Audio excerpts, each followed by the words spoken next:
नगर गांव से 2 किलोमीटर दूर नदी किनारे एक टूटा फूटा मंदिर था।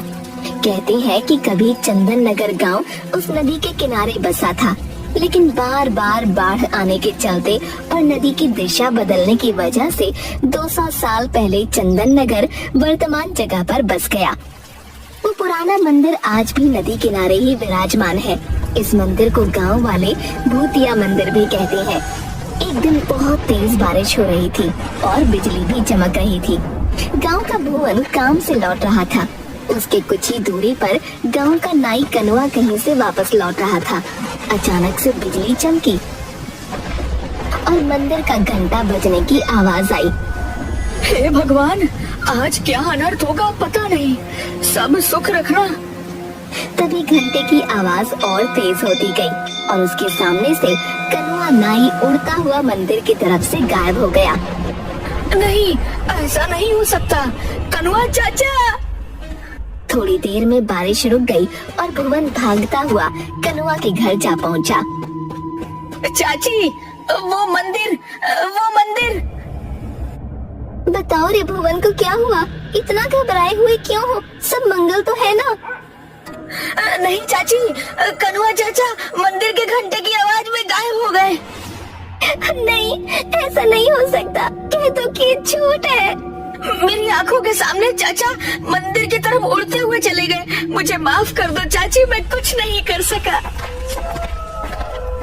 धीरज धरो बहू, अब इन गांव वालों को सब पता नहीं किन पापों का फल मिल रहा है। पिताजी, बहुत प्यास लगी है। एक बोतल पानी लाया था, वो दोपहर में ही खत्म हो गया था। जा नदी किनारे जाकर पी ले। क्या पिताजी, 1.5 किलोमीटर पानी पीने के लिए जाऊं? क्यों ना हम अपने खेत में एक कुआं खोद लें। मेरे सपने में भी आता है कि हमारे खेत में एक कुआं है। चल चुपचाप अपना काम कर। जब देखो उल्टा पुल्टा बात करता रहता है, आलसी कहीं का।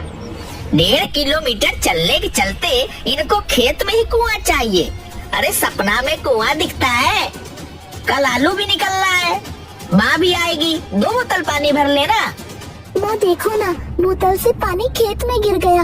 प्यास लगी है, क्यों ना हम अपने खेत में कुआं खोदें। सचमुच मेरे सपने में दिखता है कि अपने खेत में एक कुआं है। अब तो शाम हो ही गई है, घर जाकर पानी पी लेना बेटा।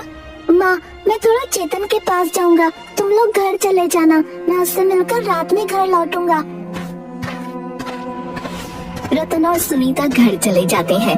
बंकू अपने दोस्त चेतन से मिलने जाता है। रात में घर पर बेटी सुमति, पिताजी को थोड़ा खाना दिया। रात के 9 बज गए हैं, नहीं तो वो सो जाएंगे। पता नहीं ये बंकू कहाँ रह गया। लाओ माँ, मैं दे देती हूँ। रतन के पास जाकर, पिताजी ये लीजिए आपका खाना। ठीक है बेटा, लाओ। बंकू अभी घर लौटा या नहीं अभी तक? नहीं पापा, बंकू भैया अभी तक नहीं आए हैं। तभी पुराने मंदिर के घंटे के बजने की आवाज आती है। आज वर्षों बाद पुराने मंदिर का घंटा बजा था। बहुत दिनों बाद आज फिर पुराने मंदिर के घंटे बज रहे हैं। जरूर कुछ अनर्थ होने वाला है। ये बंकू ना जाने कहाँ रह गया। तभी सुनीता दौड़ती हुई आती है। अजी सुनते हो, बाहर पुराने मंदिर के घंटे बज रहे हैं। अभी तक बंकू भी घर नहीं लौटा। गजब हो गया, जाने क्या होने वाला है। अरे भाग्यवान, आ जाएगा। घंटे की आवाज सुनी होगी तो वह अपने दोस्त के घर ही रुक गया होगा फिलहाल। काश आप जो कह रहे हो वैसा ही हो। अरे पिताजी, आप दोनों घंटे की आवाज सुनकर इतना डरे हुए क्यों हो? आखिर बात क्या है उस घंटे में? उसी समय दरवाजे पर कोई दस्तक देता है। लो, आ गया मेरा बेटा बंकू। भगवान का लाख लाख शुक्र है। सुमति, जब भैया आया है, खोल दे दरवाजा। सुमति जाकर दरवाजा खोलती है। अरे पंडित जी, प्रणाम। हाँ बेटा, मुखिया जी के यहाँ पूजा करवा कर लौट रहा था, तभी पुराने मंदिर का घंटा बजने लगा तो मैं यहाँ आ गया। अरे पंडित जी प्रणाम। आइए आइए, अंदर आइए। बड़े दिनों बाद पुराने मंदिर का घंटा बजा है। पता नहीं किस बदनसीब की किस्मत खराब है। वैसे तुम्हारे परिवार में तो सब सुरक्षित है ना? मुंह क्यों लटका हुआ है तुम्हारा? प्रणाम पंडित जी। देखिए ना, बंकू दोस्त के यहाँ गया था, अभी तक लौटा नहीं है। पुराने मंदिर से घंटे की आवाज आ रही है, चिंता लगी हुई है। धीरज रखो बहू, कुछ नहीं होगा बंकू को। भगवान भला करेंगे, जहाँ होगा सुरक्षित होगा। लेकिन उस पुराने मंदिर के घंटे की आवाज से सब इतना डरी हुई क्यों है? मुझे कोई बताता क्यों नहीं? ये तो कोई नहीं जानता बच्ची कि वो मंदिर का घंटा अपने आप बजता कैसे है, लेकिन जब भी बजता है गांव से कोई न कोई लापता जरूर हो जाता है। इसीलिए मंदिर का घंटा बजते ही सभी अपने अपने घर में घुस जाते हैं। तो इस घंटे को कोई खोलकर हटा क्यों नहीं देता? जिसने भी घंटा को हटाने की कोशिश की उसी क्षण उसे लकवा यानी पैरालिसिस मार दिया। ओह, लेकिन ऐसा होता क्यों है? हमारे पूर्वज बताते हैं कि सदियों पहले उस मंदिर के पुजारी की हत्या चोरों ने कर दी थी और कीमती आभूषणों और मूर्तियों को लेकर भाग गए। पर किसी गाँव वाले ने पंडित जी की मदद नहीं की? पंडित ने जोर जोर से घंटा बजाया, लेकिन सर्दी के 12 बजे ठंडी रात होने के कारण कोई भी गांव वाले मदद के लिए नहीं गया। कहा जाता है कि उस पुजारी की आत्मा आज भी मंदिर में ही मौजूद है। जब जब पुजारी की आत्मा कुहकती है, मंदिर का घंटा बजने लगता है और गांव का कोई न कोई व्यक्ति गायब हो जाता है। उधर घंटा बजने के पहले बंकू अपने दोस्त चेतन के घर पर था। चेतन, रात काफी हो गई है, अब मैं चलता हूँ। पिताजी खाना खाते समय मुझे खोजते हैं। दरअसल मैं और पिताजी रात का खाना साथ में खाते हैं। ठीक है यार, तुम्हारे साथ भी पता नहीं चला कि टाइम कैसे गुजर गया, इतनी रात हो गई। तभी मंदिर का घंटा बजने लगता है। अरे बंकू, थोड़ी देर रुक जा यार, पुराने मंदिर का घंटा बजने लगा, जरूर कुछ होने वाला है।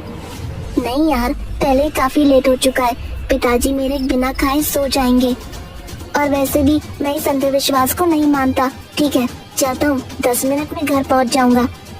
चेतन के बार बार मना करने के बावजूद बंकू वहाँ से अपने घर की ओर चल देता है।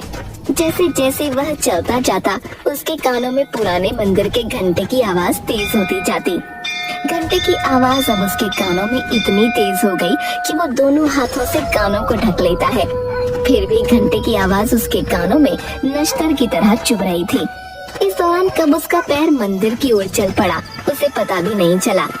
एकाएक वो देखता है कि वो मंदिर के पास खड़ा है और घंटा लगातार बजे जा रहा है। वो कुछ समझ पाता इससे पहले ही घंटा चुंबक की तरह से खींच लेता है और घंटे के अंदर बंकू ऐसे समा जाता है जैसे घंटा कोई ब्लैक होल हो।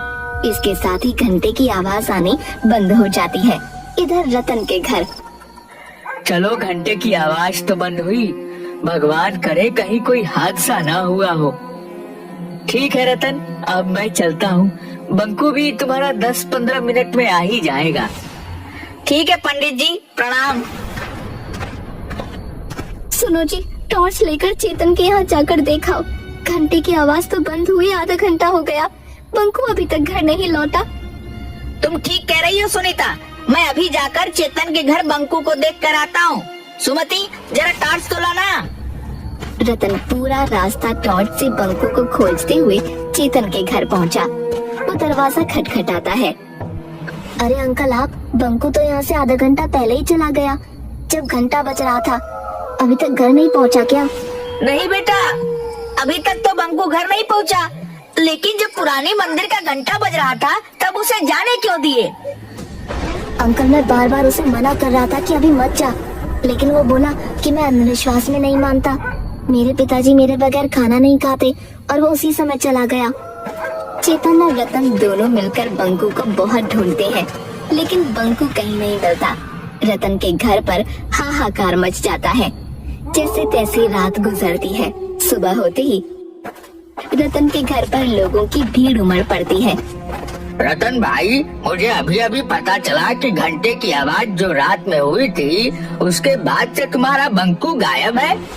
मुझे इस बात का बहुत अफसोस है, लेकिन इसमें हम लोग कर भी क्या सकते हैं। सरपंच साहब, बंकू मेरा इकलौता बेटा था, वह पूजा पाठ अंधविश्वास को नहीं मानता था। कितनी बार उसे समझाया, लेकिन वह नहीं माना। आज उसी का फल हम लोग भोग रहे हैं। नियति के आगे हम सब लोग बेबस हैं। मैं जानता हूँ कि तुम्हारे ऊपर क्या बीत रहा है। हम लोग तो सिर्फ सांत्वना ही दे सकते हैं। हाँ, बेटा तो चला गया, अब तो सिर्फ सांत्वना ही हमारे हिस्से बचा है। अभी कल ही वह कह रहा था कि पिताजी एक कुआं खेत में खुदवा दीजिए। मेरे सपने में आता है कि अपने खेत में एक कुआं है। 2-3 दिन बाद गांव में एक दुष्ट पंडित बाबा चूरन दास आते हैं। उसे पता चलता है कि रतन के घर से उसका इकलौता बेटा बंकू गायब हो गया है। इसी बात का वो फायदा उठाने की सोचता है और रतन के घर पर पहुंचता है। अलख निरंजन, कोई घर पर है बच्चा? बच्चा तो नहीं रहा। लीजिए महाराज, ये 1 किलो चावल स्वीकार कीजिए। नहीं माता, मैं भिक्षा मांगने नहीं आया। मुझे मालूम है कि तुम्हारा बच्चा पिछले दिनों गायब हो गया है। कोई बात नहीं, हम उसे वापस लाएंगे। महाराज की जय हो। कोई भी उपाय करे महाराज, कैसे भी मेरा बच्चा मुझसे मिलवा दे। नारायण नारायण, तुम्हारा बच्चा तुम्हें जरूर मिलेगा माता। बस थोड़ा सा दान पुण्य करना होगा। घर में जितना भी सोना है उसका त्याग करना होगा। महाराज, सोने जैसे बेटे के सामने ये नकली सोना किस काम का। मैं अभी आपको घर में रखा सारा सोना जेवर लाकर देती हूँ।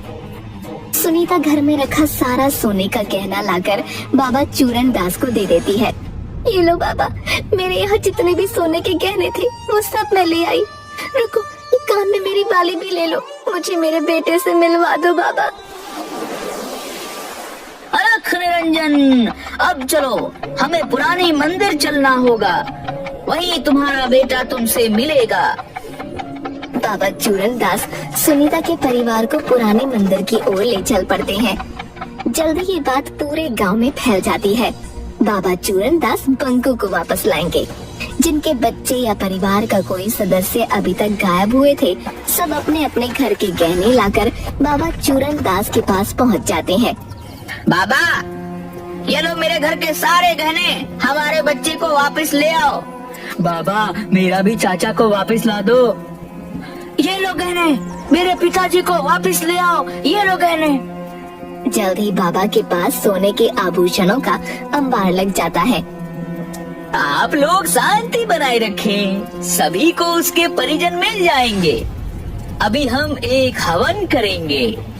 चूरन दास मास्क पहनकर हवन में कुछ भस्म फेंकता है, जिससे पूरे मंदिर परिसर में धुआं फैल जाता है और धुएं में सारे लोग बेहोश हो जाते हैं। चूरन दास फौरन सारे जेवर समेटकर एक बोरे में भरकर भागने लगता है। तभी मंदिर में टंगे घंटे से एकाएक किरणें निकलती हैं और चूरन दास वहीं पर अपाहिज हो जाता है। थोड़ी देर बाद सभी को होश आता है। मुझे बचा लो, कोई मुझे बचाओ, मैं पूरी तरह अपाहिज हो चुका हूँ। मैंने तुम लोगों के साथ धोखा किया है। हे भगवान, अब किसी के साथ धोखा नहीं करूँगा। दुष्ट पंडित, तुम्हारी यही सजा है। तुमने कई लोगों के भावनाओं को धोखा दिया है। अब पड़े रहो यही। उधर सुनीता ने रात में कहा था कि उसके बेटे की आखिरी इच्छा खेत में कुआं खुदवाने की थी। इसलिए रतन बंकू को याद कर खेत में कुआं खोद रहा होता है। तभी उसे जमीन के अंदर से कुछ मूर्तियां और आभूषण मिलते हैं। वो इसकी खबर सरपंच और पंडित ज्ञानचंद को देता है। जरूर यह मूर्तियां वही पुराने मंदिर की है जो सैकड़ों साल पहले गायब हुए थे। शायद चोरों ने इसे यहाँ पर छुपा रखा था। अगर ऐसी बात है तो पंडित जी, इन मूर्तियों को गंगा जल से धोकर फिर से वहीं स्थापित किया जाए। पंडित ज्ञानचंद उन मूर्तियों को फिर से पुराने मंदिर में प्रतिस्थापित करवा देता है। तभी जोर से घंटे बजने लगते हैं। सभी लोगों में हाहाकार मच जाता है, क्योंकि सभी आज घर के बाहर मंदिर के पास खड़े थे। तभी अचानक सुमति चिल्लाती है, अरे माँ देखो, घंटी में से पंकु भैया निकल कर आ रही है। अरे ओ गिरधारी मेरे भाई, बरसों पहले तुम बिछड़ गए थे। जय हो देवी माँ, तेरी लीला अपरंपार है। अरे रामधन भी, सभी लोग निकल रहे हैं। आप आ गए, मुझे यकीन था आप आओगे। घंटे में से गायब हुए लोगों को निकलता हुआ सब देख रहे थे। किसी का बेटा, किसी की बहन, किसी के चाचा, किसी के दादा, सब लोग अपने परिजनों से मिलकर बहुत खुश थे। अरे मैं ठीक हो गया। जय हो बाबा, जय भगवान, तेरी महिमा तू ही जाने। चूरनदास, भगवान ने तुझे नया जन्म दिया है, इसीलिए इस जन्म में तुम अच्छे कर्म करो। तुम इस मंदिर का देखभाल करो, यही भगवान का आदेश है। मैं जीवन भर इसी चौखट पर पड़ा रहूंगा, मुझे मोक्ष यही मिलेगा।